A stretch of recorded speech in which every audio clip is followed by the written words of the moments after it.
साथियों नमस्कार। स्वागत है आप सभी का आपके अपने YouTube चैनल में 69,000 शिक्षक भर्ती और शिक्षा जगत से जुड़ी हुई कुछ महत्वपूर्ण जानकारियों के साथ मैं आपके बीच में एक बार फिर से उपस्थित हूँ। तो जितने भी साथी हमसे जुड़े हैं सभी साथियों का मैं स्वागत करता हूँ आपके अपने चैनल पे और प्रदेश के सभी साथियों को जो उत्तर कुंजी से प्रभावित है। और इसके बाद जो भी साथी शिक्षा जगत से जानकारी लेने के लिए हमारे चैनल के साथ जुड़े हैं उन सभी के लिए कुछ विशेष जानकारियों के साथ मैं आपके बीच में उपस्थित हूँ।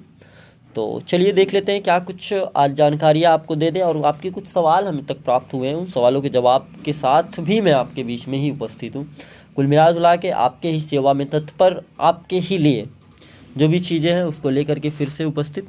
तो चलिए 69,000 शिक्षक भर्ती में कल जो है आपके उत्तर कुंजी प्रकरण की सुनवाई होनी है, इसके विषय में आपको जानकारी दे दें।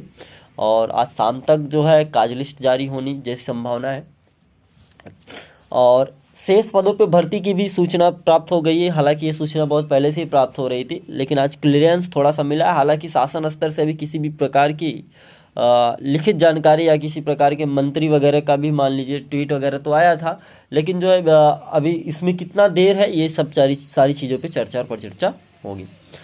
तो मित्र सबसे पहले मैं बताऊं कल जो है उत्तर कुंजी प्रकरण पे आपकी सुनवाई होनी है। तो उसके विषय में आपको बता दूं कि आपको पिछली सुनवाई में ही आपको स्पष्ट हो गया था कि 24 को डेट लगी है।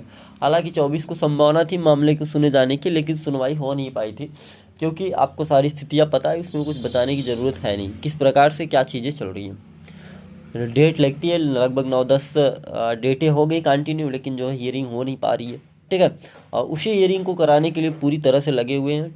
टीम का हर एक मेंबर जो है माननीय अधिवक्ताओं के पैनल के साथ बराबर जो है ये कोशिश की जा रही है कि मामले को सुनवाई की जाए। शाम को जारी हो जाएगी कार्यलिस्ट। तो दोस्तों आज शाम तक जो है आपकी उत्तर कुंजी प्रकरण की सुनवाई के लिए कार्यलिस्ट जारी हो जाएगी और इसके बाद ये चीज़ स्पष्ट हो पाएगा कि कितने नंबर का पर आपका प्रकरण लगता है और उसमें फ्रेश केसेस कितने होंगे, बैकलॉग कितने होंगे और इसके बाद एडिशनल में कितना नंबर आपका लगेगा, क्या चीज़ें होंगी, ये सारी चीज़ें शाम तक स्पष्ट हो जाएंगी। बाकी कल ये स्पष्ट हो जाएगी कि कल का दिन क्या होता है। ठीक है, और आज याची बनने का लास्ट चांस है। तो आप लोगों को कल ही मैंने बता दिया था कि आप लोगों के बहुत ज़्यादा प्रेशर की वजह से याची प्रक्रिया शुरू की गई थी और प्रदेश के तमाम साथी जो अभी छूटे थे उनको भी साथ लेकर के चलने का कार्य किया गया। टीम द्वारा याची प्रक्रिया शुरू की गई और सारी डिटेल आपको बताई गई है। ठीक है, आपको डॉक्यूमेंट वगैरह राम मिश्रा जी के मोबाइल नंबर पे जो है करना था, तो वो सारी चीज़ें जानकारी हम आपको इससे पहले वाले वीडियो में दे चुके हैं, तो वहाँ से आप जानकारी ले सकते हैं।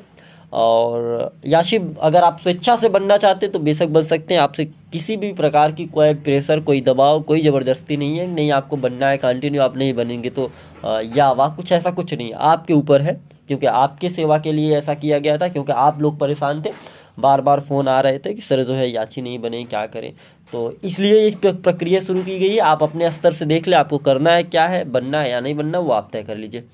बाकी शेष पदों पे अगले सप्ताह भर्ती की सूचना प्राप्त हो गई है। तो जो बची सीटें 69,000 के बाद उसकी भर्ती के लिए जो है आज न्यूज़पेपर में भी था और दिसंबर के पहले सप्ताह में बातचीत चल रही है कि दिसंबर के पहले सप्ताह में हो जाएगी भर्ती। हालांकि चुनाव आयोग से अनुमति नहीं मिल रही थी, शायद संभावना है कि अनुमति मिलने के बाद जस्ट जो है भर्ती स्टार्ट कर दी जाए, ऐसा सूचना प्राप्त हो रहा है। शिक्षा मित्र दे रहे हैं इस्तीफा, तो इससे ये न्यूज़ बहुत तेज़ी से जो है फैल रही है, तो लोग परेशान हो रहे हैं क्या मामला है इसमें। तो मित्र देखिए, शिक्षा मित्र जो इस्तीफा देने वाली बात है उसमें जो शिक्षा मित्र पिछले 31,000 पदों पे चयनित हुए हैं तो उनको इस्तीफा तो देना पड़ेगा शिक्षा मित्र पदों से। तो वही वो शिक्षा मित्र पदों से इस्तीफा दे करके वो अब एक अध्यापक बन रहे हैं, तो अध्यापक का में ज्वाइन करेंगे, उनकी नई सर्विस बुक वगैरह और नया नंबर मिलता है ना, ये HMRS नंबर वगैरह नहीं मिलते हैं, तो वो सारी चीज़ें होती है। ठीक है, तो इसलिए वो इस्तीफा दे रहे हैं। इससे बहुत ज़्यादा घबराने वाली बात नहीं है। हमारे जितने भी शिक्षा मित्र बंधु हैं जो बहुत परेशान है कि इस्तीफा क्यों दिया जा रहा है, तो समझ में नहीं आती ना, कोई चीज़ यूट्यूब पे ऐसे डायरेक्टली लिखा जाता है तो थोड़ी दिक्कत होती है। इसलिए आपको हम बता दे रहे हैं कि उसमें कोई विशेष ज़्यादा दिक्कत नहीं है। जो चयनित है ठीक है। 31,000 में वो दे रहे हैं, बाकी 37,000 में जो चयनित होंगे बची सीटों में तो उनको भी इस्तीफा देना पड़ेगा शिक्षा मित्र पदों से, और फिर वो अध्यापक पद पे क्या करेंगे, चयनित होंगे और उसमें जो है चयन लेंगे।